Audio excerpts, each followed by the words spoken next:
ಬಾ ಬಾ ಬಾ ಹೌದಾ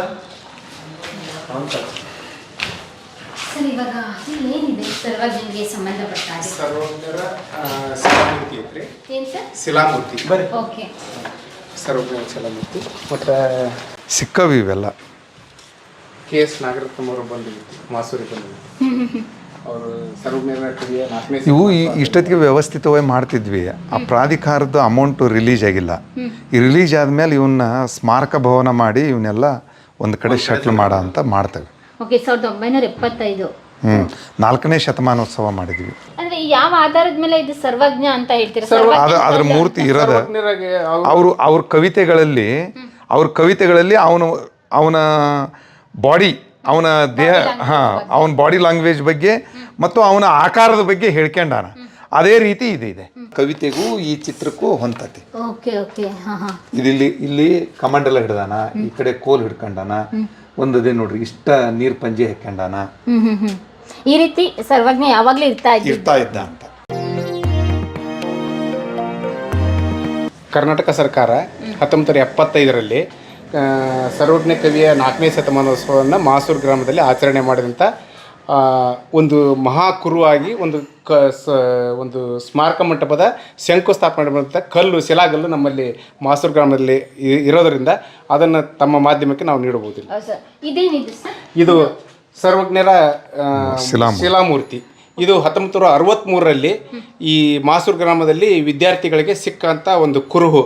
ಈ ಸರ್ವಜ್ಞ ಮೂರ್ತಿ ಸಿಕ್ಕಂಥ ಒಂದು ಸವಿ ನೆನಪಿಗಾಗಿ ಮಾಸೂರು ಗ್ರಾಮಸ್ಥರು ಇಲ್ಲಿ ಹಿರಿಯರೆಲ್ಲರೂ ಸೇರ್ಕೊಂಡು ಸರ್ವಜ್ಞ ವಿದ್ಯಾಪೀಠ ಅಂತ ಮಾಡಿದ್ದಾರೆ. ಇಲ್ಲಿ ಸರ್ವಜ್ಞ ವಿದ್ಯಾಪೀಠ ಮಾಡಿ ಅದು ಬೃಹತ್ ಆಕಾರವಾಗಿ ಇವತ್ತು ಎಲ್ಲ ಅಂಗಗಳಲ್ಲಿ ಬೆಳೆದು ನಿಂತತಿ.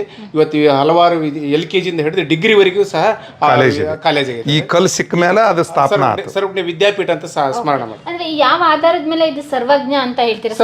ಅದ್ರ ಮೂರ್ತಿ ಇರೋದ ಅವ್ರ ಕವಿತೆಗಳಲ್ಲಿ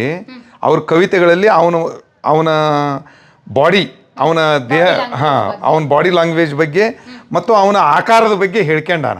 ಅದೇ ರೀತಿ ಇದೆ. ಕೈಯಲ್ಲಿ ಕಪ್ಪರವನ್ನು ಹಿಡಿದಾರ. ಕರದಿ ಕಪ್ಪರ ಹಿಡಿದು ಅದ್ರ ವಚನದಾಗ ಒಂದು ಐತಿ. ನಾನು ಹೆಂಗದನಿ ಅನ್ನೋದು ಹೇಳ್ತಾನೆ. ನಾನು ಇಷ್ಟೇ ಬಟ್ಟೆ ಹಾಕ್ಯಂಡು, ತುಂಡು ಬಟ್ಟೆ ಹಾಕ್ಯಂಡು, ಕರದಲ್ಲಿ ಕಪ್ಪರ ಹಿಡಿದು, ಕೈಯಲ್ಲಿ ಕೋಲು ಹಿಡಿದು, ಜಗತ್ ಸಂಚಾರಿಯಾಗಿ ಜಗಜ್ಜಂಗಮನಾಗಿ ಭಿಕ್ಷೆ ಬೇಡುತ್ತಾ ನನ್ನ ಜೀವನವನ್ನು ಸಾಕೊಂಡು ನಾನು ಆಶು ಕವಿಯಾಗೇನಿ ಅಂತ ಹೇಳ್ತಾನೆ. ಅದ್ರ ಮೇಲಿಂದ ಅವನ ಕವಿತೆಗೂ ಈ ಚಿತ್ರಕ್ಕೂ ಹೊಂತತಿ. ಇಲ್ಲಿ ಕಮಂಡಲ ಹಿಡ್ದಾನ, ಈ ಕಡೆ ಕೋಲ್ ಹಿಡ್ಕೊಂಡಾನ, ಒಂದದೇ ನೋಡ್ರಿ ಇಷ್ಟ ನೀರ್ ಪಂಜೆ ಹಾಕೊಂಡಾನ. ಈ ರೀತಿ ಸರ್ವಜ್ಞ ಯಾವಾಗ್ಲೂ ಇರ್ತಾ ಇದ್ದ ಅಂತ. ಅನೇಕ ಸಾಕ್ಷಿಗಳು ಮಾಸೂರಲ್ಲಿದೆ.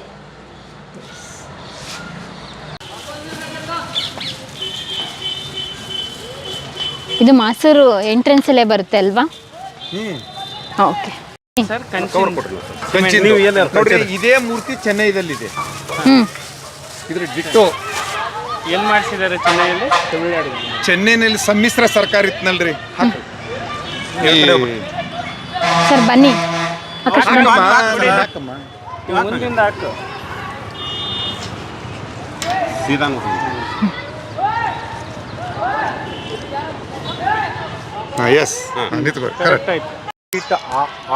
ಅದೇ ಆಧಾರದ ಮೇಲೆ ಅವ್ರು ಹೆಜ್ಜೆ ಇಡ್ತಾರೆ. ಈ ಮಂಡೆ ಸಹ ಅದೇ. ಇದು ಹುಬ್ಬು ಇದೆಯಲ್ಲ, ಸರ್ವಜ್ಞರ ವಚನದಲ್ಲಿ ಸಹ ಹುಬ್ಬು ಇದೆ. ಫಸ್ಟ್ ಫೋಟೋನ ಸರ್ವಜ್ಞರ ಬಗ್ಗೆ ಬರ್ದಿದ್ದು ಅವರೇನೆ ಭಾವನೆ ಮಾಡಿದಾರೆ ಅವರು. ಇದೇ ಟೈಪ್ ಅಂತ ಅಲ್ಲ. ಆಮೇಲೆ ಅವರಿಗೆ ಇದು ಮಾಡೋಣಂತ, ಒಂದು ನ್ಯೂಸ್ ಮಾಡೋಣಂದ್ರೆ ಇದೀಗ ಸನ್ಮಾನದ ಮುಗಿಸ್ಲಿ ಕೊಟ್ಟರು. ಸರ್ ನಿಮ್ಮ ಪ್ರೀತಿ ಬರ್ರಿ ನಿಂತ್ಕೊಂತೀರಿ ಸರ್. ಇಬ್ಬರಿಂದ ಸರ್ ಒಂದೇ ಹಾಕಿ ಬರ್ರಿ. AP ಮಾಡ್ದಂಗೆ ಮಾಡ್ತಾವ್ರಪ್ಪ. ಹಂಗ ಬೇಡ, ಫುಲ್ ಕೊಡು, ಚಳಿ ಐತಿ. ಸರ್ ಸಾಕು. ದಯವಿಟ್ಟು ಮಾಲೆಗೆ ನೀವು ಹಾಕ್ರಿ,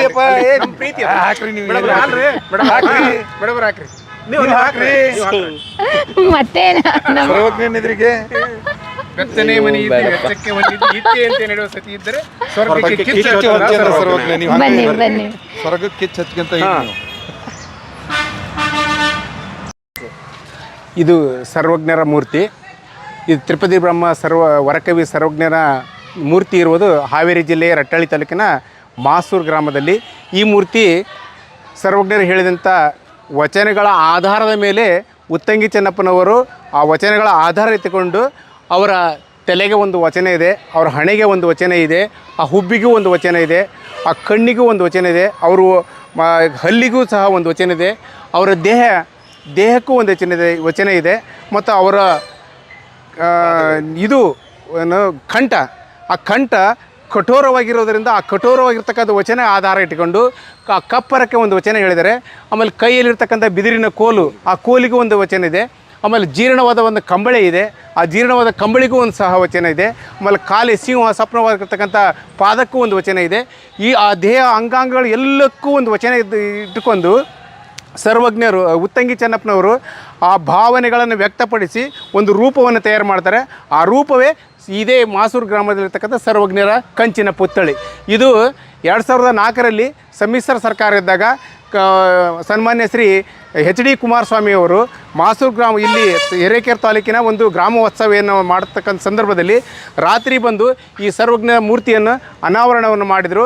ಅದಕ್ಕಂತೂ ಮುಂಚಿತವಾಗಿ ಸನ್ಮಾನ್ಯ ಶ್ರೀ ನಮ್ಮ ತಾಲೂಕಿನ ಶಾಸಕರಾದಂಥ ಅಂದಿನ ಶಾಸಕರಾದಂಥ ಸನ್ಮಾನ್ಯ ಶ್ರೀ BH ಬನ್ನಿಕೋಡ್ ಸಾಹೇಬರು ಈ ಕಂಚಿನ ಪುತ್ಥಳಿ ತರಲಿಕ್ಕೆ ಅತೀ ಶ್ರಮವನ್ನು ವಹಿಸಿದರು. ಅದರ ಜೊತೆಗೆ DM ಸಾಲಿಯವರು ಸಹ ಇದನ್ನು ಪ್ರಯತ್ನಪಟ್ಟರು ಮತ್ತು ಅದರ ಜೊತೆಗೆ BG ಬಣಕಾರರು ಸಹ ಪ್ರಯತ್ನಪಟ್ಟರು, UB ಬಣಕಾರರು ಪ್ರಯತ್ನಪಟ್ಟಿದ್ದಾರೆ. ಮತ್ತು ಅದರ ಜೊತೆಗೆ ಅನೇಕ ತಾಲೂಕಿನ ಹಿರಿಯರು ಈ ಕಂಚಿನ ಪುತ್ಥಳಿಯನ್ನು ತರಲು ಅನೇಕ ಶ್ರಮ ವಹಿಸಿದ್ದಾರೆ. ಅಂದಿನ ರಾಜ್ಯ ಸರ್ಕಾರ ರಾಣಿ ಸತೀಶ್ ಮೇಡಮ್ ಅವರು ಈ ಮಾಸೂರಿಗೆ ಕ್ಷೇತ್ರಕ್ಕೆ ಬಂದು ಅನೇಕ ರೀತಿ ಸರ್ವಜ್ಞರ ಬಗ್ಗೆ, ಕುರುಹುಗಳ ಬಗ್ಗೆ, ವಚನಗಳ ಬಗ್ಗೆ ಮಾಹಿತಿ ತೆಗೆದುಕೊಂಡು ಸರ್ವಜ್ಞ ಪುತ್ಥಳಿಯನ್ನು ಮಾಸೂರು ಗ್ರಾಮದಲ್ಲಿ ಮಾಡೇ ತಿರಬೇಕು ಅಂತ ಒಂದು ಪಣ ತೊಟ್ಟು ಅನುದಾನವನ್ನು ನೀಡಿ 2004ರಲ್ಲಿ ಇದನ್ನು ಅನಾವರಣ ಮಾಡಿದರು. ಅಂದಿನ ಶಾಸಕರಾದಂಥ ಸನ್ಮಾನ್ಯ BC ಪಾಟೀಲ್ ಸಾಹೇಬರು ಆಮೇಲೆ HD ಕುಮಾರಸ್ವಾಮಿ ಅವರು ಅನಾವರಣ ಮಾಡಿದ್ದಾರೆ. ಅವರಿಗೆ ವಿಶೇಷವಾಗಿ ನಮ್ಮ ಗ್ರಾಮಸ್ಥರ ಪರವಾಗಿ ಅವರಿಗೆ ಅಭಿನಂದನೆ ಸಲ್ಲಿಸ್ತೇವೆ. ಇಂಥ ಮೂರ್ತಿ ಇಡೀ ಕರ್ನಾಟಕದಲ್ಲೆಲ್ಲ, ಇಡೀ ದೇಶದಲ್ಲಿಯೇ ಇಂಥ ಮೂರ್ತಿ ಎಲ್ಲಿಯೂ ಇಲ್ಲ. ಆ ಕಂಚಿ ಪುತ್ಥಳಿಯನ್ನು ಮಾಡಿದಂಥ ಆ ಶಿಲ್ಪಿಗಳಿಗೂ ನಾವು ಅಭಿನಂದನೆ ಸಲ್ಲಿಸ್ತೇವೆ. ಆ ವಚನಗಳ ಆಧಾರದ ಮೇಲೆ ಈ ಕಂಚಿನ ಪುತ್ಥಳಿ ಮಾಡಿದ್ದಕ್ಕೆ ಅವರಿಗೆ ಮುಂದಿನ ಯುವ ಪೀಳಿಗೆಗೆ ಅತಿ ಒಂದು ಹಸನ್ಮುಖಿಯಾಗಿರ್ತಕ್ಕಂಥ ಪುತ್ಥಳಿಯನ್ನು ಮಾಡಿಕೊಟ್ಟಿದ್ದಕ್ಕೆ ಅವ್ರಿಗೆ ವಿಶೇಷವಾದ ಅಭಿನಂದನೆ ಸಲ್ಲಿಸ್ತೇವೆ. ಇದ್ರ ಜೊತೆಗೆ ಈ ಮೂರ್ತಿನ ಇನ್ನೊಂದು ಮೂರ್ತಿ ಚೆನ್ನೈನಲ್ಲಿದೆ. ಚೆನ್ನೈನಲ್ಲಿ ಸಮ್ಮಿಶ್ರ ಸರ್ಕಾರ ಇದ್ದಂಥ ಸಂದರ್ಭದಲ್ಲಿ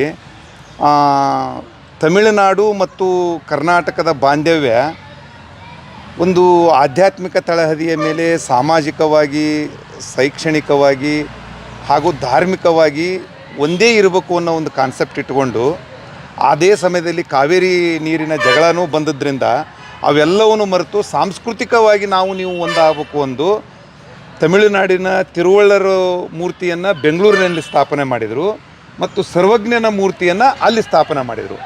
ಆ ಸರ್ವಜ್ಞ ಮೂರ್ತಿ ಮತ್ತು ಈ ಸರ್ವಜ್ಞ ಮೂರ್ತಿ ಇವೆರಡೂ ಒಂದೇ ಡಿಟ್ಟೋ ಆಗಿರ್ತಕ್ಕಂಥದ್ದನ್ನು ಈ ಸಂದರ್ಭದಲ್ಲಿ ನಾವು ನೆನ್ಕೊಳ್ಬೇಕಾಗುತ್ತದೆ. ಮತ್ತು ಈ ಕೆಲಸ ಮಾಡಿದಂಥ ಸನ್ಮಾನ್ಯ ಶ್ರೀ ಯಡಿಯೂರಪ್ಪನವರು ಮತ್ತು ಕುಮಾರಸ್ವಾಮಿಯವರು ಅವತ್ತಿನ ಸಮ್ಮಿಶ್ರ ಸರ್ಕಾರದಲ್ಲಿ ಈ ಕೆಲಸ ಆಯಿತು. ಇದಕ್ಕಿಂತ ಪೂರ್ವದಲ್ಲಿ ಮಾಸೂರಿನಲ್ಲಿ ಒಂದು ಸರ್ವಜ್ಞ ಮೂರ್ತಿ ಪ್ರತಿಷ್ಠಾಪನಾ ಹೋರಾಟ ಸಮಿತಿ ಅಂತ ಮಾಡಿಕೊಂಡು ಅದರ ಅಧ್ಯಕ್ಷರಾಗಿ ನಮ್ಮ ಹಳಪ್ ಮೇಷ್ಟ್ರು ಇದ್ದರು, ಆಮೇಲೆ ಮಾದೇವಪ್ಪ ಮಡಿವಾಳ್ರವರು, ಆಮೇಲೆ ದಶರಥರಾವ್ ನಲ್ವಡಿ ಅಂತ ಒಬ್ಬರಿದ್ದರು, ಅದರ ನಂತರ ನಾವೊಬ್ಬರು, ಅದರ ನಂತರ ಈ ಕಲಾಲ್ಡ್ರ ಮಲ್ಲೇಶಪ್ಪ ಅಂತ ಇದ್ದರು. ಇವರೆಲ್ಲ ಹಿರಿಯರು, ಜೊತೆಗೆ ರುದ್ರಗೌಡ ಹಳ್ಳಪ್ಪಗೌಡರು, ಆಮೇಲೆ ತಾರಕೇಶಪ್ಪ ಚಳಗೇರಿಯವರು, ನಾರಾಯಣಪ್ಪ ಗೌರಕ್ನವರವರು, ಇವರೆಲ್ಲರ ಹಿರಿಯರ ಒಂದು ಒಕ್ಕೊರಲಿನಿಂದ ಹೋರಾಟದ ಪ್ರತೀಕವಾಗಿ ಈ ಸರ್ವಜ್ಞ ಮೂರ್ತಿ ಪ್ರತಿಷ್ಠಾಪನೆ ಆಯಿತು. ಅದರ ನಂತರ ಮತ್ತೆ ಹೊಸ ಪೀಳಿಗೆ ಹೋರಾಟ ಪ್ರಾರಂಭ ಮಾಡಿ ಅಲ್ಲಿ ಪ್ರಾಧಿಕಾರ ರಚನೆ ಆಯಿತು. ಈಗ ಪ್ರಾಧಿಕಾರ ರಚನೆ ಆದ ನಂತರ ಅಭಿವೃದ್ಧಿಯ ಸಲುವಾಗಿ ನಿರಂತರವಾಗಿ ಮಲ್ಲೇಶಪ್ಪ ಹರಿಜನರವರು ಮತ್ತು ನಮ್ಮ ಸುರೇಶ್ ಬಡಿಗೇರವರು, ನಾಗನಗೌಡ ಪಾಟೀಲ್ರವರು, ಆಮೇಲೆ ಮಂಜು ಹೊನ್ನಾಳಿಯವರು, ಆಮೇಲೆ ಈರಣ್ಣ ಬೇವಿನ ಮರದವರು, ಮತ್ತು ಈಗಿರ್ತಕ್ಕಂಥ ಕಾವ್ಯ ಹಿತ್ತಲಮನಿ ಅಂತ ಒಬ್ಬರು ಮಾಜಿ ಗ್ರಾಮ ಪಂಚಾಯತಿ ಅಧ್ಯಕ್ಷರು, ಆಮೇಲೆ ರಾಜು ಸುಣಗಾರ್ ಅವರು, ಅದರ ನಂತರ ಕೊಟ್ರೇಶ್ ನ್ಯಾಮ್ತಿ ಅವರು, ರಮೇಶ್ ನ್ಯಾಮ್ತಿ ಅವರು, ಈಗಿರ್ತಕ್ಕಂಥ ಪ್ರಮೀಳಮ್ಮ ನಡುವಿನ ಮನೆಯವರು ನಿರಂತರವಾಗಿ ಹೋರಾಟ ಮಾಡ್ತಾ ಇದ್ದಾರೆ. ಅವರೆಲ್ಲರ ಇಡೀ ಗ್ರಾಮದ ಒಕ್ಕೊರಲಿನ ಹೋರಾಟದ ಒಂದು ಪ್ರತೀಕವಾಗಿ ಮೂರ್ತಿ ಪ್ರತಿಷ್ಠಾಪನೆಯಾಗಿದೆ, ಪ್ರಾಧಿಕಾರ ರಚನೆಯಾಗಿದೆ. ಅಭಿವೃದ್ಧಿ ಕಾರ್ಯಗಳನ್ನು ಸರ್ಕಾರ ಕೂಡಲೇ ಎಚ್ಚೆತ್ತುಕೊಂಡು ಉಗ್ರ ಹೋರಾಟ ಮಾಡಿ ಲಾ ಆ್ಯಂಡ್ ಆರ್ಡರ್ ಪ್ರಾಬ್ಲಮ್ ಆಗಲಿಕ್ಕಿಂತ ಮುಂಚಿತವಾಗಿ ಸರ್ಕಾರ ಈ ಕಡೆ ಗಮನ ಕೊಟ್ಟು ಹೆಚ್ಚಿನ ಅನುದಾನವನ್ನು ಕೊಟ್ಟು ಈ ಪ್ರಾಧಿಕಾರ ಮಾಸೂರಿನ ಸಮಗ್ರ ಅಭಿವೃದ್ಧಿ ಮಾಡಬೇಕು ಅಂತ ಮಾಸೂರಿನ ಎಲ್ಲ ಜನತೆಯ ಪರವಾಗಿ ನಾನು ಕೇಳ್ಕೊಳ್ತಾ ಇದ್ದೇನೆ. ನಮ್ಮ ಕ್ರಿಯಾಶೀಲ ಶಾಸಕರಾದಂಥ UB ಬಣಕಾರ್ ಅವರು ನಿರಂತರವಾಗಿ ಈ ಮಾಸೂರಿನ ಗ್ರಾಮದ ಅಭಿವೃದ್ಧಿಗೆ, ಮದಗದ ಕೆರೆ ಅಭಿವೃದ್ಧಿಗೆ ಮತ್ತು ಸರ್ವಜ್ಞನ ಅಭಿವೃದ್ಧಿಗೋಸ್ಕರ ನಮ್ಮೆಲ್ಲರ ಪರವಾಗಿ ಹೋರಾಟ ಮಾಡ್ತಾ ಇದ್ದಾರೆ.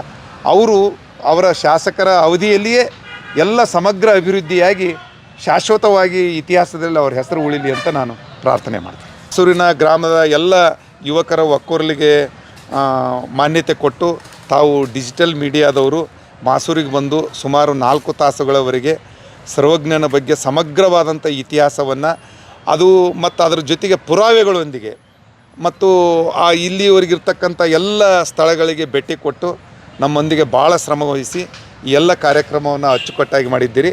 ನಿಮಗೆ ಹಾರ್ದಿಕವಾದಂಥ ಅಭಿನಂದನೆಗಳನ್ನು ಸಲ್ಲಿಸ್ತಾ ಇದ್ದೇವೆ ನಮ್ಮ ಮಾಸೂರಿನ ಪರವಾಗಿ. ನಮಸ್ಕಾರ ಎಲ್ಲರಿಗೂ.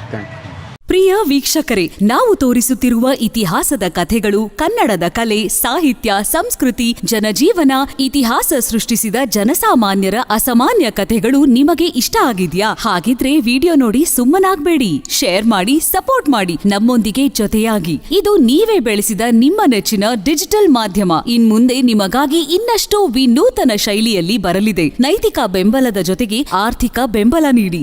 ನಿಮ್ಮ ಬೆಂಬಲವೇ ನಮಗೆ ಪ್ರೇರಣೆ, ಸ್ಫೂರ್ತಿ ಕೂಡ. ನಿಮ್ಮ ಬೆಂಬಲದೊಂದಿಗೆ ನಮ್ಮ ಪಯಣ ಮುಂದುವರಿಯುತ್ತಿದೆ. ಸಾಮಾಜಿಕ ಬದಲಾವಣೆಗೆ ಜೊತೆಯಾಗಿ ನಮ್ಮ ಮುಂದಿನ ಪೀಳಿಗೆಗೆ ಕರ್ನಾಟಕದ ಇತಿಹಾಸ ಉಳಿಸೋಣ.